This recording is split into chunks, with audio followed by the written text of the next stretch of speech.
masa depan produk aren ini bukanlah satu masa depan yang suram, tapi adalah masa depan yang cerah. Apalagi kalau kita menanam dalam skala besar dan bisa untuk diproduksi menjadi etanol, metanol, bahkan alkohol farmasi. Gula aren itu adalah gula yang lebih sehat dibandingkan gula tebu.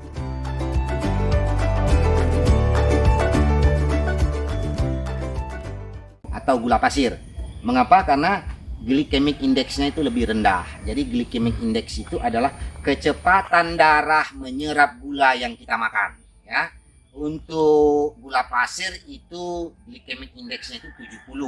Sementara batas sehatnya 55. Dan gula aren itu glycemic index-nya 35. Sehingga gula aren, gula kelapa, itu gula siwalan atau gula lontar ya, itu lebih sehat daripada gula pasir karena tidak ikut memicu naiknya kadar gula dalam darah. Nah, karena dia mengandung inulin. Inulin inilah yang membuat gula aren, gula kelapa, dan gula lontar itu tidak cepat diserap kadar gulanya oleh darah. Karena inulin itu adalah satu jenis serat yang menahan kadar gula tadi. Jadi dengan mengkonsumsi gula aren, kita bisa mengurangi risiko untuk terkena penyakit diabetes.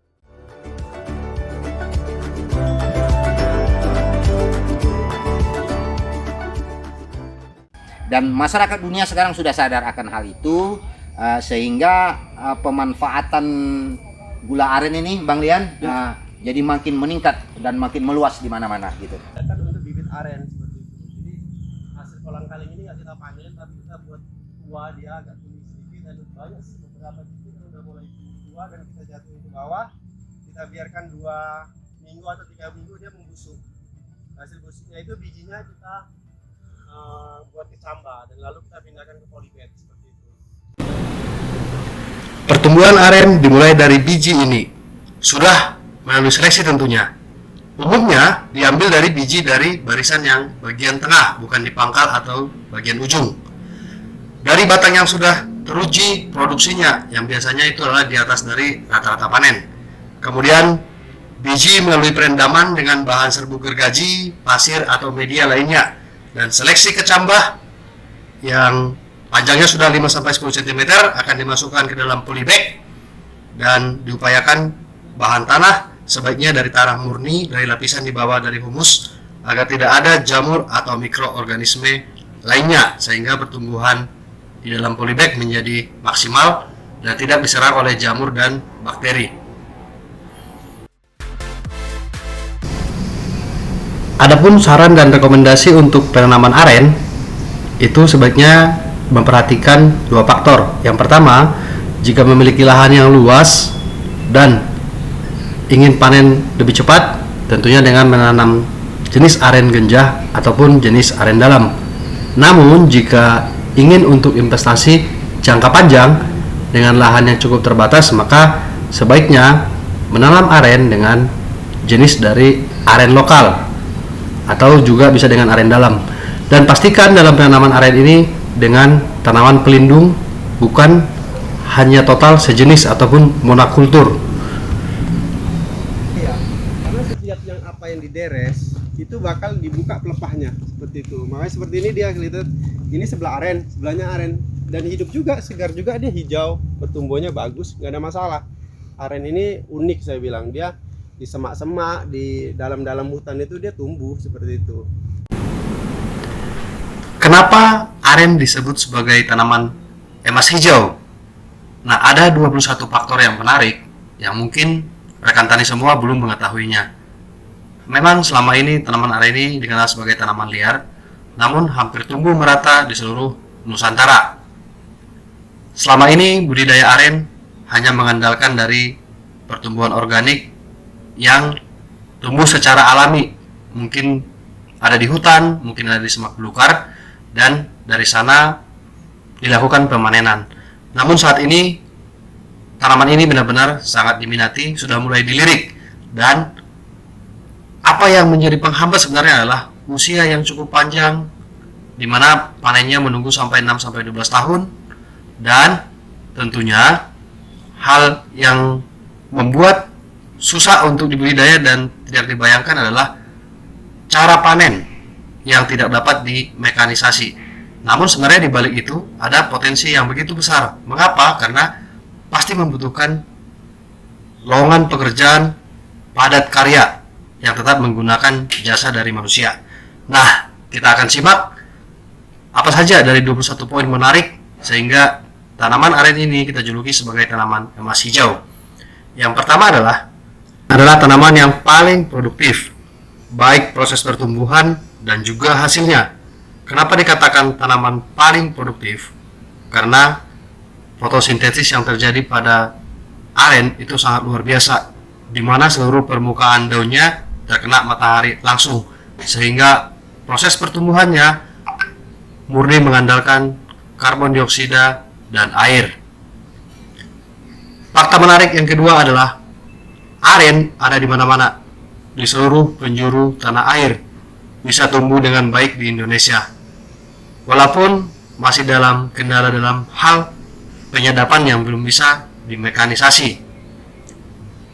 Yang ketiga, aren tahan terhadap hama, tahan juga terhadap cuaca, baik di musim hujan maupun di musim kemarau.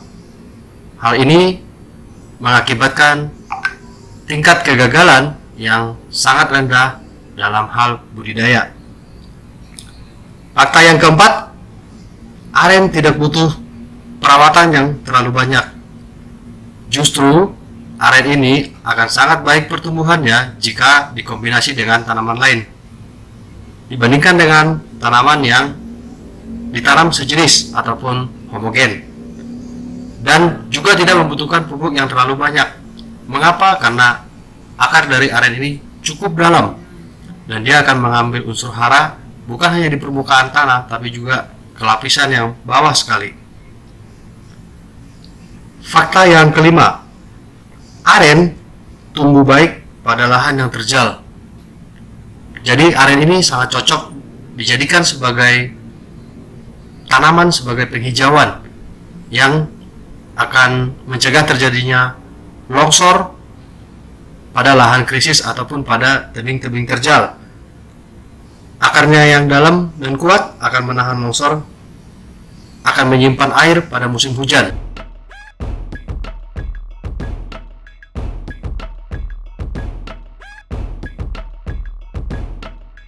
Fakta keenam, tanaman aren ini hanya ditanam satu kali dan panennya akan berulang-ulang. Dibandingkan dengan tanaman komoditi lain yang mengalami ada musim bunga, ada musim buah, dan stop panen. Namun pada aren, sekali panen dia akan panen selama lebih kurang 6 bulan. Karena komoditi utama dari aren ini adalah air yang dihasilkan melalui tangan atau manggar aren. Fakta berikutnya yang ketujuh, hasil produksi dari aren itu bisa mencapai 3 kali dari berat pohon aren itu sendiri. Mengapa? Karena daunnya tidak ada mengalami musim gugur. Sepanjang masa di musim hujan dan musim kemarau, daun tetap aktif dan melakukan proses fotosintesis. Ini yang membedakan dengan tanaman komoditas lainnya.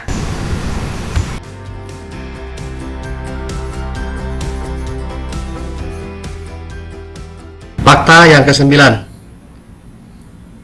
aren memiliki akar yang sangat dalam. Biasanya bisa mencapai setinggi batang aren itu sendiri. Rata-rata akar dari aren itu bisa mencapai 6 sampai dengan 12 meter. Hal ini tentunya menjadi kelebihan dari tanaman aren yang kebal terhadap segala macam cuaca, khususnya di musim kemarau. Fakta yang ke-10, aren tahan direndam di air tawar, khususnya untuk aren yang sudah dewasa. Bisa direndam sampai dengan di atas dari 1 tahun, dia akan tetap berproduksi. Nah, jika terjadi di lahan banjir ataupun daerah pasang, tentunya aren ini akan tetap bisa bertahan dan menghasilkan. Jadi ini aren yang saya tanam ini jenis aren dalam. dalam diperkirakan akan mulai berproduksi pada umur 7 tahun. Sementara ini umurnya masih 4 tahun 6 bulan karena saya tanam ini pada Juni 2016. Nah, saya berharap ini akan mulai panen sekitar 2 atau 3 tahun lagi. Bang Lian, secara fisik sih sulit ya untuk menentukan, tetapi paling tidak dari tingginya dan umurnya itu ketahuan. Dari tingginya, umumnya aren genja itu mulai berproduksi pada ketinggian 4-5 meter. Dihitung pada saat tandan sadap pertama. Jadi tinggi batang bersih ya. Berarti tinggi batang bersih kita hitung dari tangan manggar ya, Iya, manggar atau manggar tandan, pertama ya. Itu diukur ke bawah. Iya. Itulah tinggi bersih aren, Iya, bukan iya. pucuk ya. Bukan pucuk ya, Wah. pucuknya enggak kita hitung. Itu Biasa. 4-5 meter. Kemudian pada aren dalam itu 6-7 meter. Sedangkan pada aren lokal itu bisa 10 meter, bisa 15 meter. Di aren ini hampir mirip dengan kelapa ya, multi manfaat. Pertama kita lihat ini hijaunya. Hijaunya ini bisa dimanfaatkan untuk membuat sapu, membuat brus, membuat tali, dan macam-macam. Ini ya, panen hijau ini kapan? Intinya gitu Ya, kan? kapan? Nah, Ya. Kapan panen hijau? Kami menganjurkan kepada teman-teman petani aren Indonesia untuk jangan memanen hijau sebelum keluar tandan buah yang pertama. Jadi ketika keluar tandan buah yang pertama boleh dipanen. Apa sebab? Karena menurut pengalaman teman-teman kami yang di Kalimantan yang memanen hijau lebih cepat, itu maka merangsang pertumbuhan atau keluarnya tandan-tandan betina dan tandan jantan. Jadi belum cukup umur itu tandan sudah berkeluaran.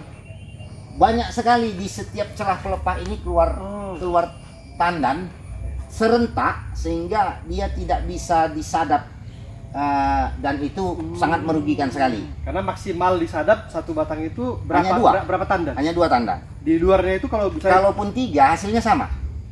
Ya, hasilnya sama. 4, 5 hasilnya tetap sama gitu. Jadi ini tidak bisa kita anggap pohon ini sebagai keran air ya. Banyak keran dibuka, banyak air mengalir, tidak bisa. Dia tetap punya keterbatasan begitu. ada kilogram hijau estimasi aja sih Bang ya. 10 Eh, kilo kemarin ya Bang? Sekitar 10 kilo. Sebenarnya dari hijau itu nilai ekonominya tidak terlalu besar ya. Itu hanya nomor 5 atau nomor 6 bahkan. Yang paling besar itu tentu dari niranya, kemudian dari kolang kaling. Dari nira, dari batang kayu dan kolang kaling ya. Untuk kolang kaling sendiri, kalau untuk di sekitaran Sumatera Utara ini sudah ada pabrik kolang kaling yang membuat kolang kaling dan diekspor ke luar negeri. Untuk jumlah nira yang didapat itu, Bang Lian, tergantung kepada pertama tempat tumbuhnya. Ya, tempat tumbuh di daerah pegunungan yang berhawa dingin itu, Bang Lian, hasil lebih banyak. Oke. Ya, itu bisa mencapai 15 sampai 25 bahkan 30 liter nira per batang per hari. Yang hari. mana ketika dimasak 7 liter nira ini menjadi 1 kg gula aren. Wow, Ya, berarti bisa menghasilkan 2 sampai 4 kg per hari. per batang per hari. Kalau di dataran rendah itu memang jumlah lebih sedikit ya, antara 7 sampai 12 liter, atau kalau dimasak jadi gula 1 kg per batang per hari sampai dengan 1,5 kg per batang per hari. Tapi karena nilai ekonominya itu cukup tinggi ya, kita anggap saja harganya itu Rp20.000 per kilogram. Padahal kita tahu gula aren asli ya, original, itu harganya tidak akan kurang daripada Rp25.000. Memang banyak di pasaran gula aren yang harganya 18.000, 16.000. Tapi yakinlah itu tidak original, itu tidak asli, itu sudah dicampur dengan berbagai macam. Dan saya selalu sampaikan ke teman-teman, boleh mengoplos, boleh. Tapi ingat, jangan bilang itu gula aren. Bilangnya apa Bang? Gula merah. Wah, Beda gula merah dengan gula aren. Kalau gula Berarti- aren harus ori. Aren tadi masih ada gula semut, masih ada gula aren cair yang harganya lebih tinggi ya. Ya. Gula aren cair itu dia per 650 cc, itu teman-teman jual itu 25.000. Itu kalau disebutkan gula aren, secara otomatis orang akan menuju kepada gula cetak aren yang bentuknya padat dan Ya. persegi atau bulat atau sesuai dengan cetakannya. Tapi kalau gula semut itu adalah gula aren yang dihaluskan sehingga berbentuk kristal dengan kadar air yang lebih rendah. Jadi kalau gula cetak aren itu kadar airnya 10 sampai 12%. Oke. Untuk gula semut itu SMI-nya 2%. Unggul itu adalah yang dimana bisa menghasilkan income atau penghasilan lebih cepat seperti itu. Jadi di jenis genja ini tidak selalu genja itu kecil seperti itu. Genja itu ada juga yang besar, ada juga yang kecil. Saya hasil riset dari kebun saya ini, saya lihat perkembangan genja itu ada 2 varian. Saya bilang dia ada genja betina seperti itu. Makanya kalau kita di budidaya aren genja, kita nggak bisa menentukan harus jumpa yang betina ataupun yang jumpa jantan. Itu pasti alami, nanti dia ada yang besar, ada yang kecil. Tapi dia kalau yang betina, dia pada umumnya dia mengeluarkan manggar atau udah mulai panen itu di usia 4-5 tahun sudah produksi. Tapi kalau yang kita jumpa yang jantannya dia 6-7 tahun seperti itu. Kalau dari hasil nira atau produksinya itu sama aja, saya lihat air niranya pun kalau saya rata-rata kan dia itu tadi 5 liter per hari per batang, dan masa produksi.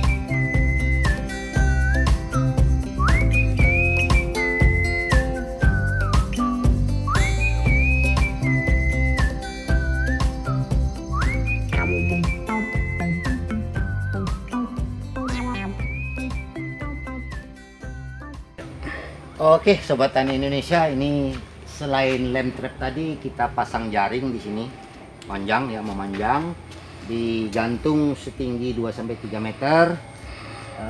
Sama manfaatnya untuk menangkap kumbang badak yang kebetulan lewat dan menabrak jaring ini. Tetapi kita perhatikan di sini jaring ini sudah dipasang cukup lama, tetapi tidak, harganya juga murah, berkisar Rp36.000. Boleh saya ambil satu? Monggo silakan. Biar kita... Ya, terikatnya itu sangat kuat itu, Bang Lian. Harus ditarik dengan kuat ya. Inilah. Ini masih hidup nih, Pak? Masih hidup sebagian masih hidup. Jadi ketika dia lengket di situ sampai 5 hari kemudian baru dia mati. Cengkramannya luar biasa. Ya, sangat kuat itu karena kalau ditarik bisa meletakkan telurnya sehingga pucuk itu menjadi busuk. Karena kemudian datang jamur Phytophthora yang masuk melalui luka yang dihasilkan oleh gerekan dari kumbang badak ini. Karena itu kita buat penangkalnya berupa jebakan atau jerat lampu yang malam hari dihidupkan. Serangga kumbang badak ini tertarik dengan cahaya, menabrak jaring halus ini lalu lengket. Demikian. Oke, kalau aren ini saya untuk budidaya ya, saya sarankan itu misalnya kita main di aren pure 90 atau 80% kita tanam aren, tapi 10% atau 20% kita tanam banyak, yang jangan satu jenis akar serabut, melainkan akar tunggalnya, kayak pohon durian itu akar tunggal, pohon coklat, pokat, pohon kopi, pohon markisa atau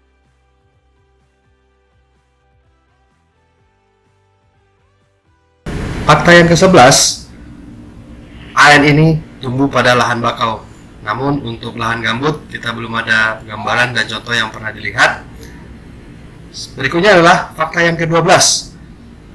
Setelah mengalami kebakaran, khususnya untuk aren yang sudah berumur lebih dari 3 tahun ataupun memiliki 7 helai daun, 7 batang maksudnya, maka 6 bulan kemudian akan tumbuh kembali pucuknya. Artinya aren ini lebih kebal dibandingkan dengan tanaman komoditi lainnya terhadap kebakaran. Fakta nomor 13, akar dari aren ini bisa menembus bebatuan. Akar-akarnya akan masuk ke sela-sela sampai dia menemukan kembali lapisan tanah.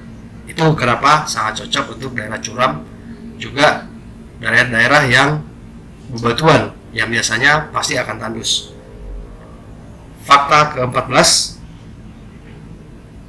juga tanaman aren ini diinformasikan tahan terhadap semburan dari vulkano ataupun letusan gunung berapi. Dia satu-satunya tanaman yang kena dampak yang paling sedikit dibandingkan dengan tanaman lain yang ada di sekitar. Fakta 15, aren bersimbiosis dengan tanaman hutan lainnya, sehingga tidak saling mematikan tetapi hidup berdampingan. Bahkan aren yang hidup berdampingan dengan tanaman komoditi lainnya akan berpacu untuk tumbuh bersama-sama. Fakta yang 16. Tahukah Anda bahwa 1 hektar aren bisa menghidupi 60 orang? Wow, ini sangat luar biasa sekali. Bisa dibayangkan jikalau dengan 1 hektar aren saja, maka 60 orang bisa dihidupi. Adalah nomor 17. Sampai dengan saat ini ada terdeteksi ataupun sudah dihasilkan 65 hasil turunan dari aren. Terkadang kita tidak sadar, tidak kita lihat, tetapi ternyata hasilnya sudah sangat banyak sekali yang bisa kita nikmati sehari-hari, mulai dari ijuk, lidi, aren, gula, nira, gula semut, aren murni, kolang-kaling, lidi, perabotan, dan alat furniture lainnya.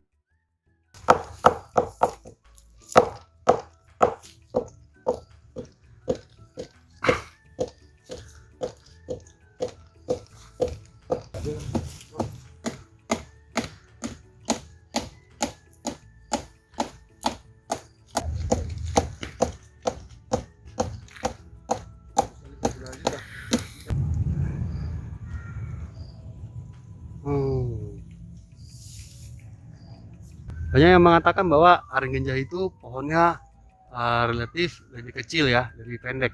Tapi kalau saya lihat dari pertumbuhannya ini, ternyata tanda-tanda itu tidak ditemukan pada aren ini. Batangnya besar dan dia juga cukup tinggi sampai dengan sekitar 8-10 meter. Dan kalau kita cari di beberapa batang lainnya, kita akan mengenal dan melihat lebih dekat lagi untuk bagaimana bentuk-bentuk dari aren genjah ini. Nah, jadi kalau orang sering bilang kalau aren genjah itu yang unggul itu relatif lebih kecil, kemudian lebih pendek seperti itu ya. Kalau kita hitung pelepahnya ada 1, 2, 3, 4, 5, 6, 7, 8, 9, 10, 11 sampai 12 pelepah ya, sampai ke puncaknya. Dan ini kelihatannya belum ada berproduksi. Dia belum berproduksi, dan kalau dibandingkan dengan yang di sampingnya yang kelihatan lebih kecil, justru sudah pernah disadap ya, dan sudah ada buah untuk kolang-kalingnya.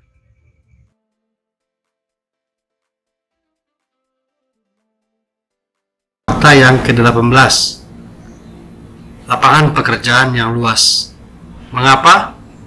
Karena semua produk turunan dari aren belum bisa dimekanisasi, artinya semuanya dilakukan dengan manual, dengan olahan tangan dan alat yang digunakan untuk bisa melakukan produksi. Fakta yang ke-19, rata-rata produksi dari aren itu adalah 10 sampai dengan 15 liter dalam 1 hari, dipanen pagi dan di sore hari. Namun di beberapa tempat ada produksi aren yang pernah mencapai sampai dengan 40 sampai dengan 60 liter per hari. Ini tentu sangat menakjubkan. Ini sudah mirip dengan seperti keran air ya, karena bisa menghasilkan sampai dengan berpuluh liter per harinya. Itu tadi baru diambil di jam 9 pagi. Sekitar jam 2 sudah dapat sekitar 2 literan lebih dari 1 tangan ya. Total ketiga jerigennya itu sudah hampir 5 liter. Nah, bisa dibayangkan kalau per liternya itu dimasukkan ke dalam kemasan 2 botol per 1 liter, dan 1 botolannya dijual Rp8.000. Tinggal dikalikan, kalau siang dia dapat 10 liter, dikalikan dengan 2 kemasan, berarti menghasilkan 20 botol. 20 botol dikali 8, 160.000 dari 1 batang ini untuk hari ini. 500 batang aren yang sudah produksi, dan yang sudah saya sisip sekitar 1.500 batang aren. Jadi totalnya hampir 2.000 batang aren di sini. Jadi latar belakang dulu kenapa saya memulai bisnis aren ataupun menanam aren, itu dulu saya coba di tahun 2014. dan 2013-2014 seingat saya seperti itu. Dan saya mengambil keputusan untuk menanam jenis genja.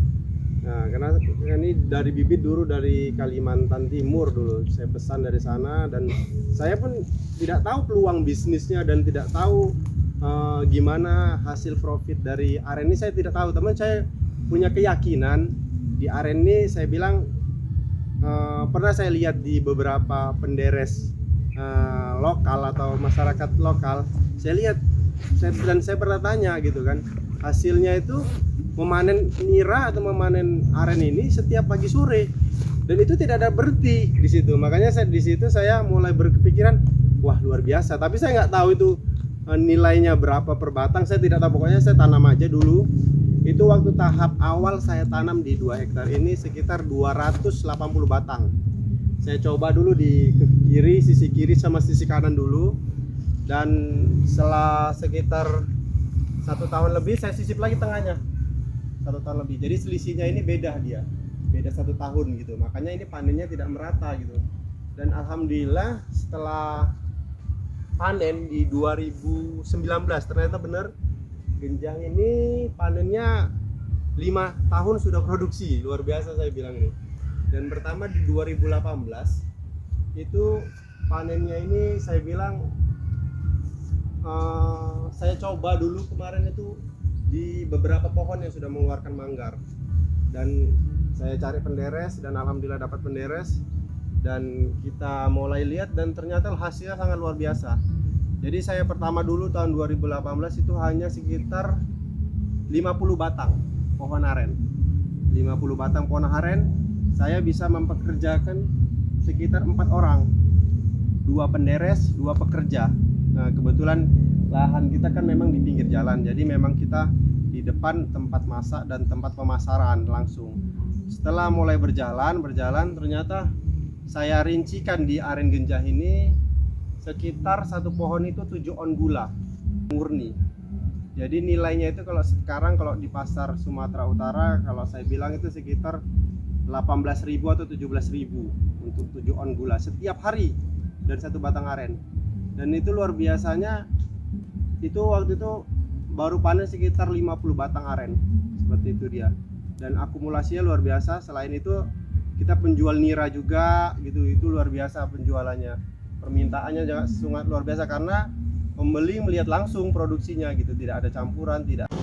Assalamualaikum warahmatullahi wabarakatuh. Di sini saya Mbak Mia ingin memperkenalkan ini dapur Pondok Aren Atok yang ada di Kota Medan, tepatnya di Teratem Hilir Pasar 1. Ini tadi kita proses penurunan air nira yang siap kita panen, langsung kita tuang ke dalam wajan, langsung kita masak ke dalam wajan dan menggunakan kayu. Kita menggunakan kayu untuk memasak gula ini, masaknya masih tradisional. Dari kuali atau dari wadah tempat pemasakan sekitar 90% sudah mulai mengental, itu kita langsung kita angkat, tidak perlu kita periksa lagi dia bisa mengeras atau tidaknya, karena kita bisa ukur di tempat itu bahwasanya dia belum mengental kali, bisa mencair, bisa 90%, baru kita angkat. Itu dia tidak akan mengeras karena dia belum tamak kalau misalnya bahasa masaknya seperti itu dia. Untuk nilai ekonominya, kalau misalnya kita menjual gula padat dan gula cair, jauh lebih untung gula cair. Karena dia peminat dari gula cair itu dia lebih simpel penggunaan dan harganya ekonominya nilainya tinggi. Karena pasar dia penggunaannya orang menengah ke atas. Kita lanjutkan fakta berikutnya, rekan tani semuanya. Fakta yang ke-20. Aren adalah solusi lestari. Kenapa dikatakan solusi lestari? Karena yang dipanen berasal dari matahari tambah dengan air, yaitu secara kimianya CO2 ditambah dengan O2, sehingga sangat cocok untuk sumber untuk penghijauan. Dan 21 adalah fakta yang terakhir. Ternyata budidaya aren juga sangat cocok jika dipadu dengan ternak lebah, dimana kalau kita lihat ada simbiosisme mutualisme saat bunga dari nira aren mulai mekar, maka lebah akan hinggap, dan pohon aren itu sendiri mengeluarkan kandungan juga yang memiliki unsur madu.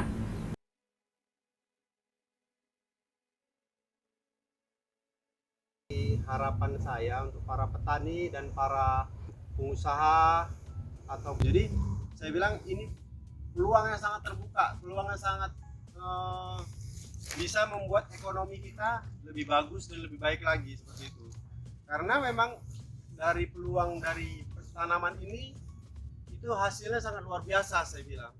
Dari setiap hari memanen, dari setiap hari kita produksi, dari tanaman aren inilah kita bisa menghasilkan income tiap hari. Makanya bagi para pengusaha ataupun petani yang pengen budidaya, saya sarankan di aren ini sangat bagus. Apalagi anak-anak muda yang bingung sekarang nih mau peluang bisnis apa, saya bilang nggak perlu luas lahan dan aren ini bisa rapat tanamannya. Jadi mulailah menanam dari sekarang. Selain dari ekonomi kita mendapatkan income yang bagus, kita melestarikan lingkungan, dan pohon aren ini ramah lingkungan, luar biasa saya bilang, dan produknya juga sangat banyak diminati sama masyarakat seperti gula-gula aren. Makanya saya bilang bukan menjatuhkan gula putih, tapi gula aren ini sangat lebih bagus dibandingkan dikonsumsi gula daripada gula putih seperti itu. Karena masyarakat sekarang ini banyak yang mengonsumsi gula putih seperti itu. Karena kenapa? Karena produk dari aren ini belum banyak, produknya lebih banyak. Makanya kita mensejahterakan atau menyehatkan masyarakat dunia. Terima kasih.